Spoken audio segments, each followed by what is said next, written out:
그러면 이제 이어서 두 번째 세션을 진행을 하도록 하겠습니다. 자, 안녕하십니까. 저는 한국 내셔널 인스트루먼트에서 인베디드 제어 및 모니터링을 담당하고 있는 권순묵이라고 합니다. 반갑습니다. 네, 저는 이번 세션에서 랩뷰 기반의 PLC 통합에 대해서 좀 중점적으로 좀 말씀을 드리고자 합니다. 자, 여기 참석하신 지금 참석자분들께서 PLC 유저분들도 계실 거고 그렇지 않은 분들도 계실 거라고 생각을 합니다.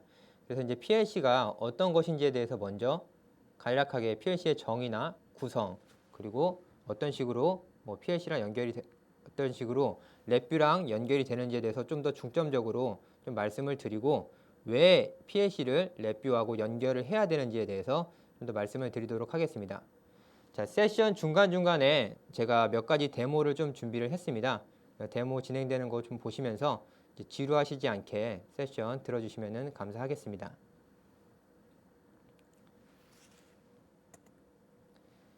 자, PLC의 정의에 대해서 좀 간략하게 좀 정리를 해봤습니다. PLC는 프로그래머블 로직 컨트롤러입니다. 자, 디지털 또는 아날로그 출력을 입력 모듈과 같이 연결을 해서 로직, 시퀀스, 타이밍, 그리고 카운터 등의 연산과 같은 특수한 기능을 수행하기 위한 일단 프로그램 가능한 로직 컨트롤러라고 보시면 되겠습니다. 자, 응용 분야는 어떤 생산 라인이나 자동 제어, 그리고 원료 수송 제어, 그리고 공작 기계 제어 등의 큰 규모에서 보시면 공장 제어에서 주로 많이 사용된다고 보실 수 있겠습니다. 자, PLC 하드웨어 종류를 좀 간략히 나열을 해보았습니다. 지금 왼쪽 상단에서 보시는 것부터 로코웰 오토메이션의 PLC하고 지멘스, 그리고 베코프, 미쓰비시, 그리고 LS 산전, 그리고 오므론 등의 이 종류 말고도 정말 무수히 많은 PLC 종류들이 지금 있습니다.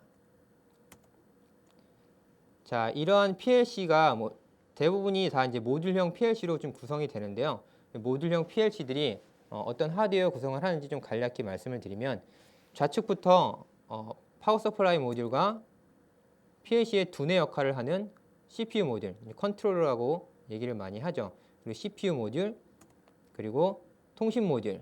이 통신에는 각각의 PLC를 제공하는 업체들마다 서로 조금은 다른 통신 방법을 좀 사용하고 있습니다. 예를 들면 프로피버스나 이더넷 IP 등등의 다양한 통신 프로토콜을 제공을 하고 있습니다.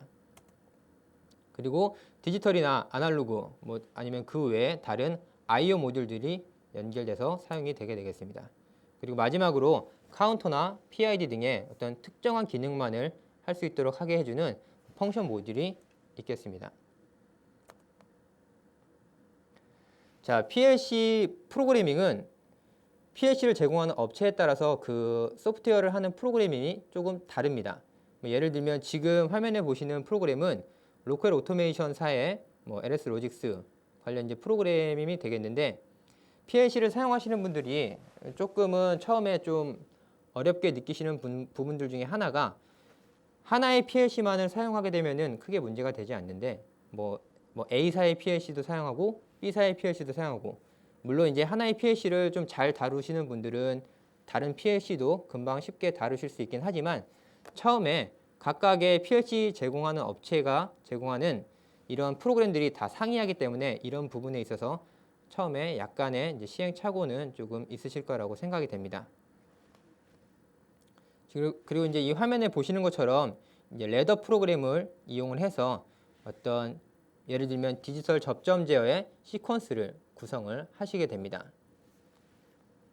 자, 이렇게 해서도 PLC를 충분히 구성을 하실 수가 있는데, PLC를 랩뷰와 연결도 가능합니다. 지금 슬라이드에서 보시는 것처럼 크게 세 가지 방법으로 좀 말씀을 드릴 수가 있을 것 같은데요. 먼저 OPC 서버를 이용해서 PLC와 랩뷰를 연결하는 방법, 그리고 모드버스를 사용해서 연결하는 방법, 그리고 마지막으로 시리얼 통신을 이용해서 연결하는 방법이 있을 수 있겠습니다. 이 세 가지 방법 이외에도 다양한 PLC를 랩뷰와 연결할 수 있는 방법이 존재를 하고 있습니다. 예를 들면 최근에는 OPC나 시리얼 통신 말고 이더넷 통신이 화두가 되고 있기 때문에 이더넷 통신에 대해서도 랩뷰와 PLC를 연결할 수 있습니다. 근데 오늘은 이 OPC와 모드버스, 시리얼 통신에 대해서 좀 더 자세히 말씀을 드리도록 하겠습니다. 자, 간략하게 OPC에 대해서 말씀을 드리면 OPC는 OLE for Process Control이라는 약자를 사용을 하고 있습니다. OPC 서버는 여러 종류의 PLC 아니면 HMI, 스카다 등의 어플리케이션과 데이터를 서로 주고받을 수 있게 해주는 역할을 해주는 어떤 하나의 툴이라고 보면 되시겠습니다. 자, OPC 서버는 서버와 클라이언트 구조로 되어 있기 때문에 하나의 OPC 서버에서 예를 들면 A사, B사, C사 등의 여러 종류의 하위 PLC들을 모니터링을 하고 제어를 하는 것이 가능합니다. 그렇기 때문에 OPC 서버를 산업 현장에서 많이 사용하시기도 합니다. 자, NI OPC 서버는 랩뷰랑 연동을 하기 위해서 DSC 모듈이라는 하나의 애드온 툴을 사용을 하시게 됩니다. 이 DSC 모듈은 약자로 데이터 로깅 앤 슈퍼바이저리 컨트롤이라는 약자를 쓰고 있는데 좀 전에 말씀드린 것처럼 OPC 서버에 올라와 있는 데이터를 랩뷰로 가져오거나 아니면 랩뷰에 있는 데이터를 OPC 서버로 보내거나 하는 등의 역할을 해주는 그 중간 매개체 역할을 해주는 랩뷰 애드온 툴킷이 되겠습니다. 또한 이 DSC라고 하는 모듈은 이제 랩뷰 자체가 그래픽 기반의 프로그래밍 언어이다 보니까 프론트 패널을 꾸미면 그것 자체가 그냥 UI가 됩니다. 근데 이 DSC 모듈을 사용해서 지금 이 아래 화면에 보이시는 것처럼 그림에 보이시는 것처럼 좀 더 산업에 특화된 사용자 정의의 인터페이스를 꾸미실 수가 있게 되는 것입니다. OPC 서버에 대해서는 이렇게 간략하게 좀 말씀을 드리고 이 우측 하단에 보시면 OPC 서버에 대해서 저희 NI 홈페이지에서 소개를 하고 있는 페이지가 있습니다. 이쪽 페이지를 나중에 좀 더 참고하셔서 자세히 좀 봐주시면 될 것 같습니다.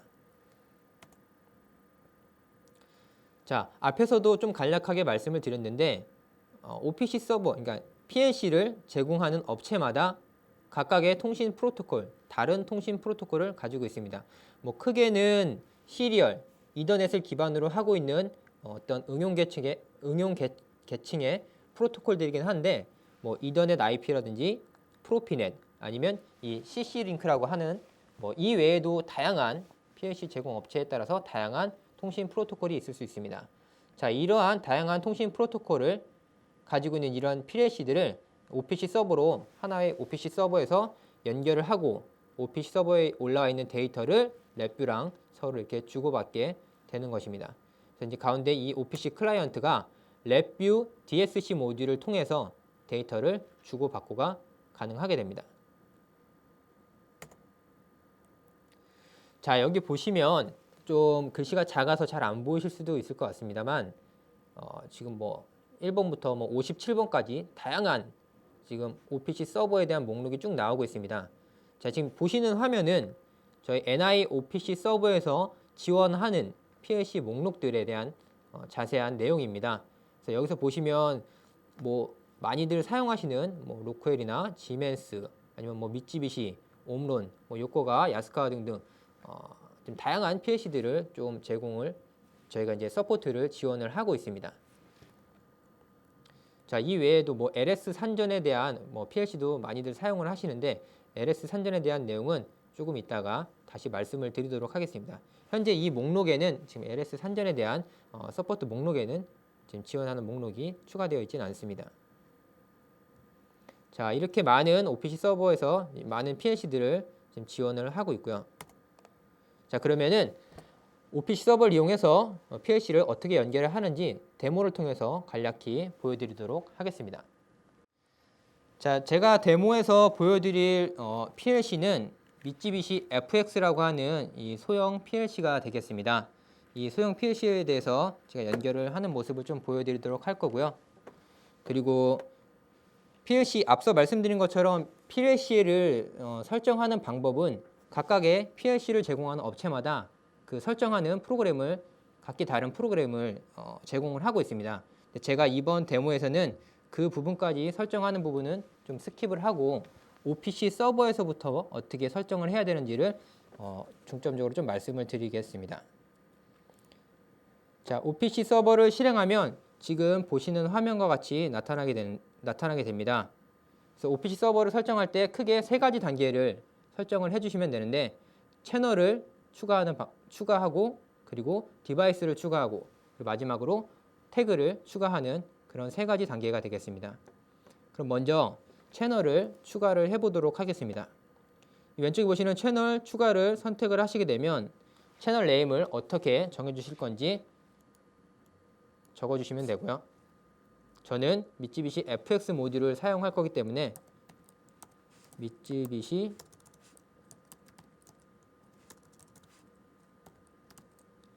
FX라고 이름을 적겠습니다. 그러면 앞서 슬라이드에서 말씀드린 것처럼 NIOPC 서버가 지원하는 PLC 목록이 여기서도 마찬가지로 이렇게 쭉 나타나게 됩니다. 이 중에서 내가 설정하고자 하는 PLC 목록을 찾아서 선택을 해주시면 됩니다. 저는 미쯔비시 FX를 선택을 하겠습니다. 자, 그리고 이제 통신을 하기 위한 어떤 통신 커뮤니케이션 설정을 해줘야 되는 부분이 나타나게 되는데, 이 부분을 설정해주기에 앞서 제 컴퓨터의 장치 관리자로 들어가서 컴포트 설정이 어떻게 되어 있는지를 확인을 하겠습니다. 포트는 COM4로 되어 있고요. 그리고 포트 설정은 지금 이와 같이 설정이 되어 있는 것을 지금 확인을 하였습니다. 그럼 제가 여기서도 마찬가지로 포트 설정을 COM4로 하고 보레잇과 데이터 비트, 페리티 비트, 스탑 비트 등을 확인을 하고 플로우 컨트롤을 없음으로 해서 설정을 하겠습니다. 그리고 이쪽에 나타나는 이 설정은 모든 태그들의 최신, 그러니까 가장 최근의 값만을 라이팅을 할 거냐라는 항목이 되겠습니다. 디폴트로 하고 진행을 하겠습니다. 그러면 이제 제가 지금 설정한 통신 프로토콜에 대한 이런 설정들이 이렇게 되어 있음을 확인을 하실 수가 있고, 마침을 누르면 이렇게 채널 추가가 완료가 됐습니다. 그리고 이어서 디바이스 추가를 클릭을 하게 되면 마찬가지로 디바이스 네임을 적어 주셔야 됩니다. 저는 간단하게 FX라고 치겠습니다. 그리고 디바이스 모델도 마찬가지로 여러 가지 목록 중에 내가 사용할 FX 모델을 선택을 해서 진행을 하시면 되겠습니다. 자, 그러면 오른쪽에 이제 태그를 추가할 수 있는 하나의 항목이 생성이 되게 됩니다. 여기서 태그를 추가하셔도 되고, 이 왼쪽에 보시면 뉴 태그라고 하는 이쪽에서 태그를 추가하셔도 됩니다. 태그 추가를 눌러서 이름을 적어주도록 하겠습니다. 저는 이제 디지털 인풋 아웃풋을 데모를 좀 보여드릴 예정이기 때문에 DI라고 적고 어드레스를 적어줘야 되는데, 이 어드레스를 어떤 문법에 맞게 적어줘야 되는지 좀 모르시는 분들도 계실 수 있을 거라고 생각합니다. 그래서 간략하게 하나의 팁을 말씀을 드리면, 내셔널 인스트루먼트의 OPC 서버 안에 헬프로 들어가시면 여러 가지의 PLC 종류에 따라서 헬프를 확인을 하실 수가 있습니다. 이 중에서 사용하시고자 하는 헬프를 들어가시면 그 헬프에 대해서 그 PLC에 대해서 디바이스를 어떻게 설정해 줘야 되는지, PLC는 어떻게 설정을 해줘야 되는지 이런 내용들이 쭉 나타나게 되고, 여기 어드레스 디스크립션에 보면 예를 들어서 하나를 열어보도록 하겠습니다. 자, 보시면은 디지털 인풋 불리언일 때는 어떤 어드레스를 쓰고, 아웃풋일 때는 어떤 어드레스를 쓰고, 그 외에 아날로그도 있고 쭉 여러 가지 그 태그들을 어떤 명령어를 써서 해야 되는지를 이렇게 확인을 하실 수가 있습니다. 저는 디지털 인풋과 아웃풋을 사용할 거기 때문에 이 명령어만, 어드레스만 확인을 하고 다시 OPC 서버로 가보겠습니다. 명령어가 X0, 디지털 인풋은 X0였기 때문에 X0라고 치고, 여기 보시면 체크박스가 있습니다. 이 체크박스를 체크를 하시면 간략하게 적었지만 문법에 맞게 알아서 변환이 진행이 됩니다. 그리고 보시면 불리언, 리드 온리, 읽기, 결국 이제 DI를 추가를 해줬고요. 하나 더 태그를 추가를 해주면 디지털 아웃풋을 추가를 해보겠습니다. Y0라고 하고 체크를 누르면 불리언 리드 앤 라이트. 자, 이렇게 해서 두 개의 태그를 추가를 하였습니다. 자, 여기까지 이제 OPC 서버에 대한 설정을 마무리를 한 거고요. 여기 보시면은 가운데 퀵 클라이언트라고 하는 버튼이 있습니다. 퀵 클라이언트를 누르면 내가 만든 태그가 제대로 값이 올라오고 있는지를 확인을 하실 수가 있습니다. 여기 보시면 퀄리티가 이렇게 나타나게 되는데요. 지금 통신 퀄리티가 9수로 나타나서 연결은 지금 제대로 된 것을 확인을 하실 수가 있습니다. 만약에 통신이 제대로 설정이 되지 않았다 하면 배드 또는 언노운으로 나타나게 됩니다. 그럴 경우에는 뭐 시리얼 서로 통신 항목을 체크를 하든지 아니면 와이어를 확인을 하셔야 될 것 같습니다. 자, 이 상태에서도 제가 이 마우스 오른쪽을 클릭을 해서 싱크로너스 라이트를 들어가 보도록 하겠습니다. 그럼 이 안에서 어떤 값을 써줄 건지를 설정을 해 주실 수가 있습니다. 디지털 아웃풋이기 때문에 0 아니면 1이 되겠죠. 그래서 저는 1을 넣고 어플라이를 한번 눌러 보겠습니다. 지금 잘 보이실지 모르겠는데 지금 이 LED가 지금 불이 들어와서 색깔이 깜빡깜빡거리는 걸 확인하실 수가 있습니다. 보이시나요? 지금은 불이 들어와 있는 상태고요. 제가 이 상태에서 다시 0 값을 놓고 어플라이를 누르면 불이 꺼지게 됩니다. 지금 화면에서는 잘 안 보이는 것 같은데 이런 식으로 온오프 되는 걸 확인을 하실 수가 있습니다. 자, 이렇게 해서 OPC 퀵 클라이언트를 통해서 내가 생성한 태그들이 제대로 동작을 하고 있는지를 간략하게 확인을 할 수가 있겠고요. 자, 지금부터는 랩뷰에서 그러면 이러한 태그의 데이터를 어떻게 가져오는지를 보여드리도록 하겠습니다. 프로젝트를 하나 랩뷰에서 생성을 하시고요.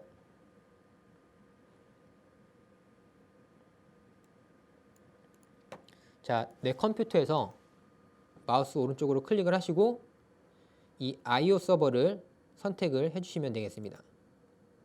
선택을 하시면 여기 지금 OPC 클라이언트라는 항목이 있습니다. 항목을 선택을 해주시고 자, OPC 클라이언트를 선택을 하면 이와 같은 대화 상자가 하나 나타나게 됩니다. 지금 로딩 중인데요. 잠시만 기다려 주십시오.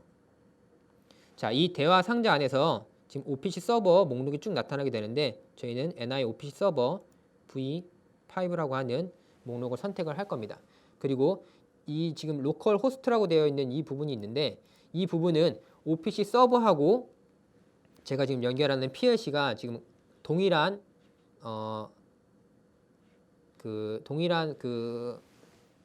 서버에 지금 연결이 되어 있기 때문에 그냥 로컬 호스트라고 이렇게 지정을 하고요. 만약에 두 개의 IP가 좀 다른 곳에 이제 서버하고 클라이언트가 다른 곳에 있다고 하면 이쪽에 특정 IP를 적어주시면 되겠습니다. 선택을 하고 OK를 누르면 라이브러리가 하나 생성이 됩니다. 이 라이브러리에서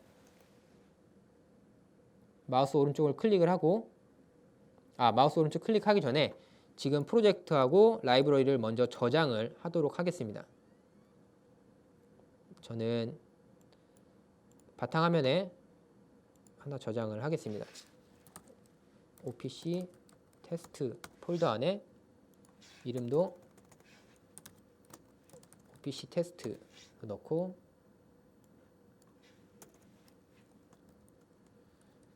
OPC라고 하고 지정을 하겠습니다. 그러면은 이렇게 저장이 됐고요. 지금 이 라이브러리 목록에서 마우스 오른쪽 클릭을 하시고 연결 변수 생성에 들어가시면 지금 프로젝트와 내 컴퓨터 그리고 라이브러리 안에 좀 전에 OPC 서버에서 내가 만든 태그의 위치를 찾아가시면 되겠습니다. 미쯔비시 FX 안에 FX라는 드라이버 안에 여기 보시면 DIDO가 나타나게 되고요. 이거를 두 개를 선택해서 추가를 누르고 확인을 눌러주시면 좀 전에 제가 오피스 서버에서 이러한 두 개의 공유 변수를 가져오게 된 것입니다. 자, 이 상태에서 내 컴퓨터에서 VI를 하나 만들어 보도록 하겠습니다. VI를 만들고 이 두 개의 디지털 인풋 아웃풋 변수를 선택해서 드래그해서 끌어오도록 하겠습니다. 자, 끌어온 다음에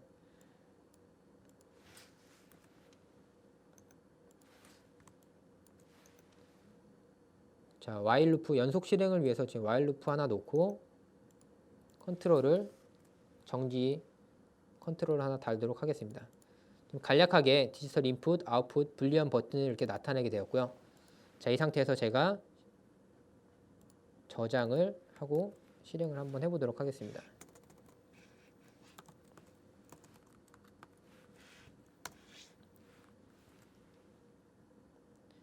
자, 실행을 하면 지금 화면에 보시면 이 컨트롤 버튼의 우측에 보시면 이 녹색 조그마한 삼각형이 나타나게 됩니다. 이 삼각형이 지금 녹색으로 나타나면 이 통신 연결이 잘 되었다는 것을 의미를 하고, 지금 뭐 빨간색이나 이런 다른 색깔로 나타나면 통신이 제대로 되지 않는다는 것을 나타내는 어떤 표시가 되겠습니다. 이 상태에서 제가 디지털 아웃풋을 불을 켜보도록 하겠습니다.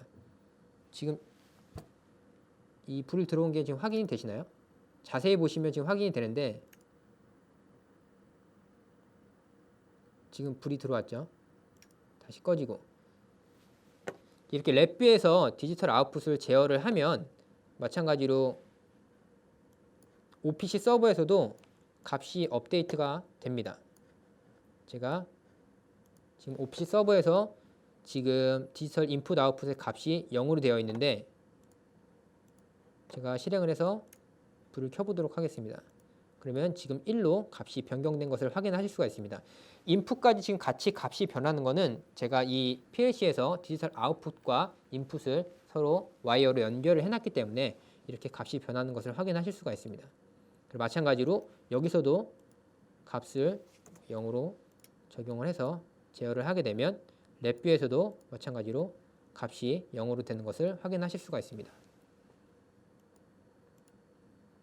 자, 이렇게 간단하게 두 개의 디지털 인풋 아웃풋 태그를 만들어서 OPC 서버와 랩뷰를 이용을 해서 PLC와 연결하는 데이터를 주고받는 것을 간략하게 데모를 좀 시연을 해드렸습니다. 계속해서 슬라이드로 넘어가면, 자, 좀 전까지 이제 OPC 서버에 대해서 PLC랑 연결하는 방법을 좀 말씀을 드렸고요. 지금부터는 모드버스를 이용해서 어떻게 연결이 가능한지에 대해서 좀 말씀을 드리겠습니다. 간략하게 모드버스에 대해서 좀 말씀을 드리면, 모드버스라고 하는 통신 프로토콜은 1979년에 모디콘사에서 개발한 통신 프로토콜이 되겠습니다. 이제 이름은 이제 모드버스라고 되어 있는데, 마찬가지로 모드버스도 시리얼 통신 아니면은 이더넷 통신, 이 두 개의 기본적인 통신 프로토콜을 기반으로 하고 있는 하나의 통신 프로토콜이 되겠습니다. 이 모드버스는 OPC 서버와는 약간 달리 마스터와 슬레이브 간의 통신을 하게끔 되어 있습니다. 그 모드버스에 대한 자세한 내용은 이 아래에 있는 링크를 확인해 주시면 될 것 같습니다. 자, 모드버스의 데이터 타입에 대해서 제가 간략하게 이렇게 적어 놨는데요. 지금 보시면 왼쪽에 보시는 이 디스크릿 인풋이나 코일, 레지스터, 홀딩 레지스터, 이런 용어들이 조금은 생소하실 수도 있을 것 같습니다. 이런 것들이 지금 의미하는 것이 뭐냐면은 이 오른쪽에 보시면 싱글 비트니 아니면은 16비트 워드니 이런 것을 의미하게 됩니다. 결국 아날로그 입력을 받고 하기 위해서는 싱글 비트로는 제한이 되고 이 16비트 워드를 이용해서 아날로그 입력 값을 주고받고 하실 수가 있습니다. 여기에 보이는 이제 싱글 비트는 간략하게 얘기하면 그냥 디지털 인풋이냐 아웃풋이냐를 얘기하는 거라고 생각해 주시면 될 것 같습니다. 자세한 내용은 이 아래에 있는 링크에서 좀 확인을 하실 수가 있을 것 같고요. 자, 모드버스를 사용한 연결 방법은 좀 전에 OPC 서버 데모에서 보여드린 것처럼 랩뷰에서 프로젝트 상에서 IO 서버를 이용해서 좀 전에처럼 OPC 클라이언트가 아닌 모드버스 슬레이브를 이용해서 연결을 하실 수도 있습니다. 보시면 OPC 서버 모드버스 IO 서버에서 모드버스 시리얼, 그러면은 시리얼 포트에 대한 설정이 나오고 모드버스에 대한 설정도 이렇게 하실 수가 있고요. 뭐 마찬가지로 이더넷 통신을 사용한 모드버스를 사용하시겠다 하면 이 모드를 이더넷으로 변경을 해서 사용하실 수가 있습니다. 자, 그러면은 이 모드버스에 대한 내용도 좀 간략하게 데모를 통해서 보여드리도록 할 텐데요. 지금 I/O 서버에 대한 내용은 앞서 진행했던 OPC 서버에 대한 내용과 크게 다르지 않습니다. 그렇기 때문에 이 부분은 스킵을 하고 모드버스 라이브러리를 통해서 PLC와 연결할 수 있는 것을 데모를 통해서 보여드리도록 하겠습니다. 자, 데모를 보여드리기 전에 모드버스 라이브러리를 다운받으실 수 있는 방법을 좀 말씀을 드리겠습니다. ni.com 홈페이지에서 모드버스를 검색을 하시면 되는데요. 지금 저는 여기 지금 이게 코리아 홈페이지로 대한민국이라고 되어 있는데 혹시나 저처럼 이렇게 대한민국이라고 되어 있으신 분들은 클릭을 하시고 이 국가 설정을 미국으로 유나이티드 스테이트로 설정을 해주시면 되겠습니다. 미국으로 바뀌었습니다. 제가 이 부분을 말씀드리는 이유는 모드버스 라이브러리는 이 영문 홈페이지 상에서 검색을 하셔야 검색이 되기 때문에 제가 국가를 이렇게 좀 바꿔봤습니다. 자, 모드버스라고 검색을 하면 뭐 여러 가지 자료들이 있고요. 여기 보시면 NI 모드버스 라이브러리 for LabView라는 튜토리얼이 있고요. 보시면 다운로드 할 수 있는 여기 링크가 있습니다. 링크를 눌러서 들어가시면은 모드버스를 다운로드를 하실 수가 있습니다. 자, 이건 제가 이제 참고 삼아 말씀을 드렸고요. 저는 이미 먼저 다운로딩을 해놨기 때문에 자, 이 부분은 따로 보여드리지는 않겠습니다. 제 OPC 서버는 이제 내려놓도록 하겠습니다.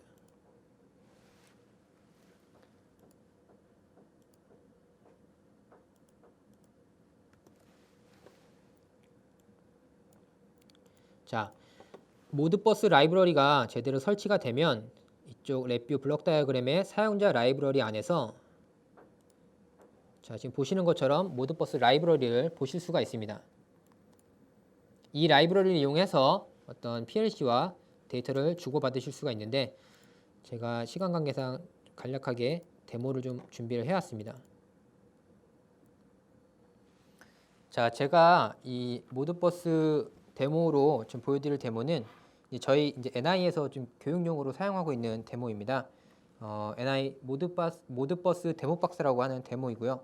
제가 이제 실제로 이 데모를 통해서 데이터가 어떻게 주고받는지를 좀 보여드리도록 하겠습니다. 자, 데모를 보여드리기에 앞서서 마찬가지로 모드버스 시리얼 프로토콜을 기반으로 사용을 하고 있기 때문에 통신 포트를 약간 맞춰줘야 하는 부분이 있습니다.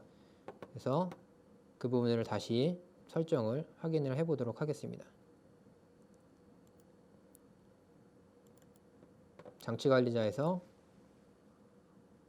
포트 설정을 확인을 하겠습니다. 확인했고요. 제가 만들어 온 예제가 제가 만들어 왔기 때문에 설정이 다 되어 있겠죠? 아마 되어 있을 것 같은데 자, 보시면 이렇게 간략하게 지금 아날로그 인풋을 받는 블록 다이어그램을 좀 구성을 해봤습니다. 여기 보시면 자, 모드버스 뭐 초기화하고 보시면은 이제 쿼리라고 해서 쓰고 읽고 하는 이렇게 간략한 어떤 다이어그램으로 구성이 되겠습니다. 지금 보시면 이 초기 설정하는 단계에서 보레이시나 페리티 비트, 뭐 기타 등등의 뭐 RTU, 뭐 모드버스 모드들도 이렇게 선택을 해서 사용을 하실 수가 있습니다. 제가 이 부분은 이제 사전에 설정은 다 맞춰왔기 때문에 데모를 통해서 좀 보여드리도록 하겠습니다. 그리고 앞서 이제 슬라이드에서 제가 말씀을 드렸던 부분인데, 뭐 이거 코일로 할 건지, 디스크릿 인풋으로 할 건지, 아니면 뭐 홀딩 레지스터로 할 건지 이 부분을 설정해 주시는 부분이 있습니다. 이 부분이 아까 제가 뭐 디지털 인풋을 받을 건지 아웃풋을 받을 건지 아니면 아날로그 인풋을 받을 건지 뭐 아웃풋을 받을 건지에 대한 부분을 이제 내가 원하고자 하는 신호를 어떤 신호를 받을 건지에 대해서 이러한 부분들을 선택을 해서 사용을 해주시면 되겠습니다. 선택을 해주시고 마찬가지로 RTU로 연결을 해주시고 그러면은 어떤 데모 박스를 실행을 한번 해보도록 하겠습니다. 컴포트 설정이 되어 있고요. 실행을 누르면 자, 지금 이 화면을 보시면 이 값들이 계속 변하는 것을 확인하실 수가 있습니다. 보시면은 아날로그 인풋 1번부터 5번까지는 제가 이 보이시나요? 지금 이 노브들을 돌리면 아날로그 값이 변해서 적용되는 것을 확인하실 수가 있습니다. 그리고 지금 이 오른쪽 위쪽에 있는 이런 세 개의 센서에 대한 값들이 제가 온도 값에 대한 것만 눌러보도록 좀 손을 좀 대보면 이 값이 지금 아마 변하게 될 건데요.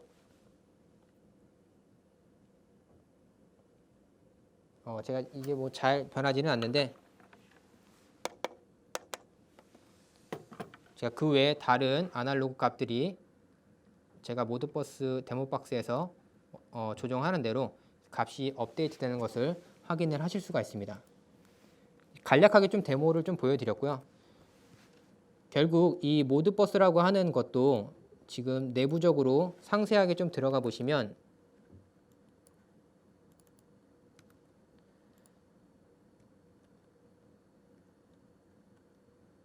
자, 이런 식으로 지금 기본적인 비자 함수를 이용해서 시리얼 통신을 기반으로 해서 통신이 이루어지고 있는 것을 확인을 하실 수가 있습니다.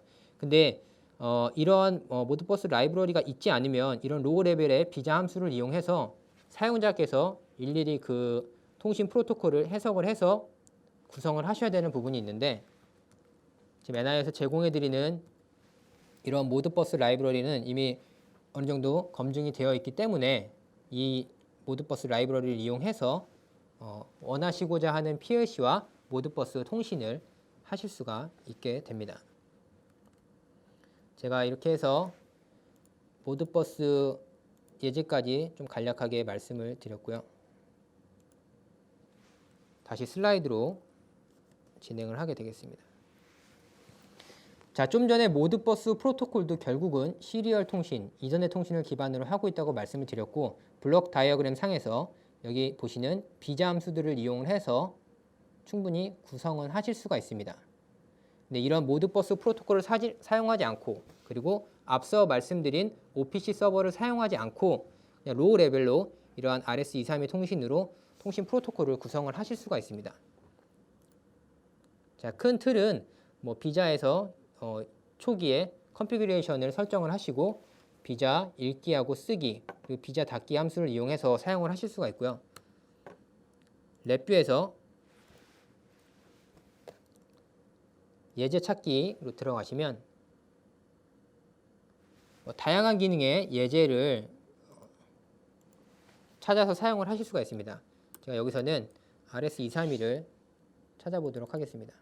RS232라고 키워드를 넣고 뭐 기본 베이직 시리얼 리드 앤 라이트를 사용을 해보시면 기본적으로 비자 컨피그레이션 그리고 쓰기, 읽기 등의 이런 예제가 제공을 하고 있습니다. 그래서 이러한 뭐 통신 설정이랑 포트만 설정을 해주시고 뭐 원하시고자 하는 명령어를 넣어주시면 그에 대한 응답을 받아서 확인을 하실 수가 있습니다. 뭐 이러한 예제 말고도 뭐 NI 예제 찾기를 통해서 다양한 예제를 충분히 활용하실 수 있을 거라고 생각이 됩니다. 다시 슬라이드로 좀 넘어가면 자, 이렇게 해서 RS232에 대한 내용도 좀 간략하게 말씀을 드렸습니다. 자, 지금까지 OPC 서버, 모드버스, 그리고 RS232 통신, 비자 함수를 이용한 RS232 통신에 대해서 좀 말씀을 드리고 중간중간 데모를 보여드렸습니다. 자, 그러면 기존에 사용하시는 PLC를 왜 랩뷰에 연결을 해야 될지 한번 생각을 해보셔야 되겠는데요. 자, PLC는 기본적으로 예전부터 디지털 아니면 디지털 접점 제어를 강력하게 좀 사용을 해왔습니다. 그래서 이 부분에 대해서 굉장히 신뢰성 있는 접점 제어가 가능합니다. 근데 최근 들어서는 이 PLC 산업에서 약간의 트렌드가 좀 변화하고 있습니다. 예를 들면 고속의 아날로그 측정 아니면 모션 뭐 이러한 다양한 기능을 하는 PLC를 어떤 사용자들이 요구를 하게 되었고 그러면서 이 랩뷰나 아니면 NI에서 제공하는 팩이라고 하는 이런 제품들을 추가적으로 사용을 하게 되었습니다. 여기 보시면은 고속 분석 및 측정의 기능 확장에 대해서 랩뷰를 사용하면 좀 더 강력한 퍼포먼스를 낼 수가 있습니다. 예를 들면 고속 아날로그 측정에 대한 부분을 수행을 하실 수가 있고, PLC도 최근 들어서 이러한 사용자들의 요구에 맞춰서 성능이 계속 업그레이드가 되고 있습니다. 하지만 저희 NI는 NI 사업 기반이 데이터 수집 및 처리를 기반으로 하고 있습니다. 그런 것을 기반으로 해서 이 랩뷰라고 하는 그래픽 기반의 언어하고 같이 융합하면서 다양한 데이터 처리 알고리즘과 고속 분석 툴 이런 것들을 제공을 하게 되고요.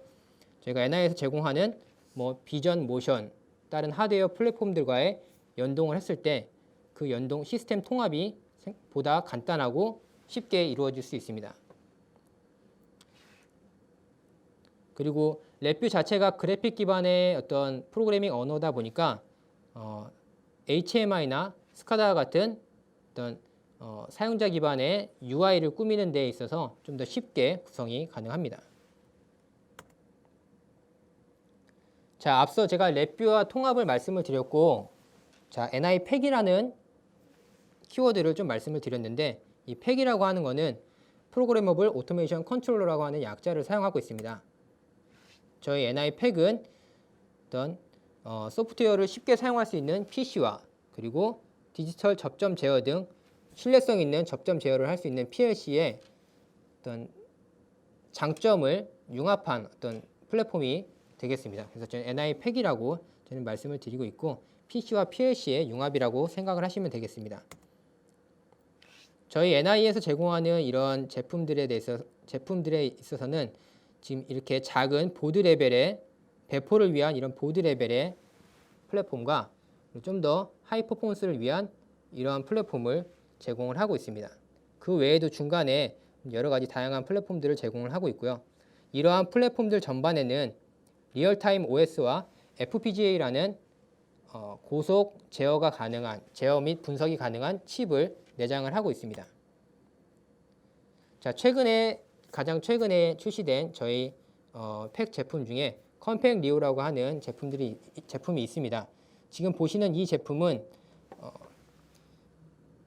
PLC에서는 여러 가지 통신 프로토콜을 사용하기 위해서 그 통신 프로토콜에 맞는 어떤 모듈들을 추가로 꽂아서 사용을 해야 했습니다. 하지만 이제 저희 NI에서 제공하는 컴팩 리오라는 제품에는 시리얼 통신, 이더넷 통신, 그리고 485 통신, USB 통신 등의 여러 가지 통신 프로토콜을 이 하나의 컨트롤러 안에서 구현을 하실 수가 있습니다. 이렇게 구성이 다 되어 있고요. 오른쪽에 보시는 것처럼 내가 필요로 하고자 하는 모듈, 아날로그 인풋이든 모션이든 아니면 캔 통신이든 이러한 여러 가지 어떤 모듈들을 내가 사용하고자 하는 요구에 맞게 꽂아서 사용을 하실 수가 있습니다. 그리고 저희가 샤시라고 하는 부분이 있는데, 이 샤시 안쪽에 보시면 FPGA 칩이 모두 내장이 되어 있습니다. 그래서 고속 알고리즘 처리나 비전 처리 그리고 모션과의 통합이 쉽게 구성이 가능합니다.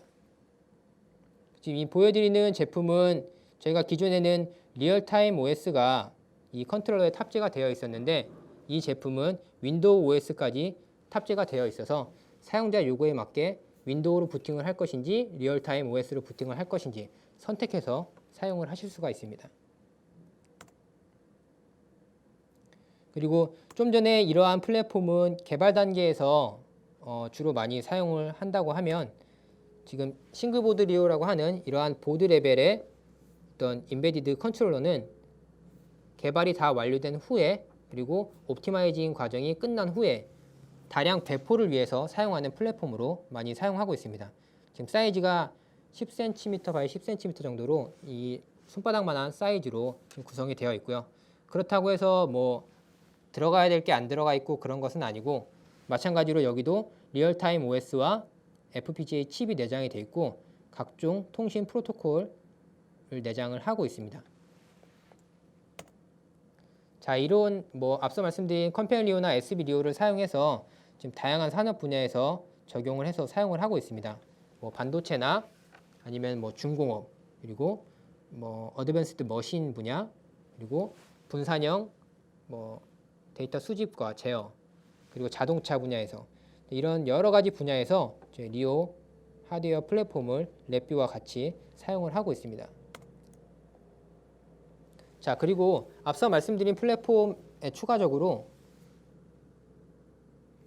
저희가 조금 더 친숙하게 그리고 쉽게 한번 사용을 해보실 수 있도록 제가 리오 평가판 키트를 출시를 하였습니다. 최근에 출시를 하였고요. 지금 오른쪽에 보시는 화면이고, 여기 보시는 것처럼 아래는 좀 전에 말씀드린 싱글보드 리오가 탑재가 되어 있고, 위에는 그 리오를 여러 가지를 테스트를 할 수 있는 도터보드가 같이 연결이 되어 있는 구성입니다. 그리고 마찬가지로 여러 가지 이더넷이나 캔 통신, USB 232, 485 등의 통신 프로토콜을 제공을 하고 있고요. 그리고 이 도터보드라고 하는 이 보드에는 LCD 스크린과 아니면은 디지털 구적 엔코더, 그리고 온도 센서, 그리고 전위 센서 등의 여러 가지 센서를 가지고 있고, LED와 이런 불리한 버튼들을 기능을 탑재를 하고 있습니다. 그리고 추가적으로 랩뷰와 랩뷰 리얼타임, 랩뷰 FPGA 모듈을 90일까지 사용 가능한 평가판을 제공을 같이 하고 있습니다. 그리고 이러한 키트랑 같이 좀 랩뷰 리얼타임과 FPGA를 따라하면서 학습을 하실 수 있도록 제가 단계별 튜토리얼도 같이 제공을 하고 있습니다. 자, 이렇게 해서 PLC를 랩뷰와 연결하기 위해서 OPC 서버를 이용하는 방법, 그리고 모드버스를 이용하는 방법, 그리고 시리얼을 이용하는 방법에 대해서 간략하게 좀 말씀을 드렸고요. 그리고 왜 PLC를 랩뷰와 연결을 해야 되는지, 그리고 간략하게 NI에서 제공하는 팩 제품군에 대해서 간략하게 설명을 드렸습니다. 제가 이제 추가적으로 좀 말씀드리지 못한 부분은 이 지금 슬라이드에서 보시는 것처럼 몇 가지 링크를 저희가 적어 놓았으니까 나중에 이 세션이 끝나시고 참고해서 보시면 도움이 되실 것 같고요. 지금 이제 슬라이드 아래에 보시면 저희 이제 설문에 참여하실 수가 있습니다. 저희 설문에 참여하시면 저희가 이제 추첨을 통해서 설문에 응답해 주신 분들을 중에서 이제 추첨을 통해서 아이패드 미니와 그리고 대용량 SSD 그리고 기타 다양한 저희가 이제 준비한 어떤 선물들을 좀 준비를 하고 있으니까요. 나머지 세션도 끝까지 들어주시고 세션이 끝난 후에 설문을 작성해서 제출을 해주시면 감사하겠습니다. 자, 이렇게 해서 두 번째 세션을 좀 마무리를 짓도록 하겠습니다. 감사합니다.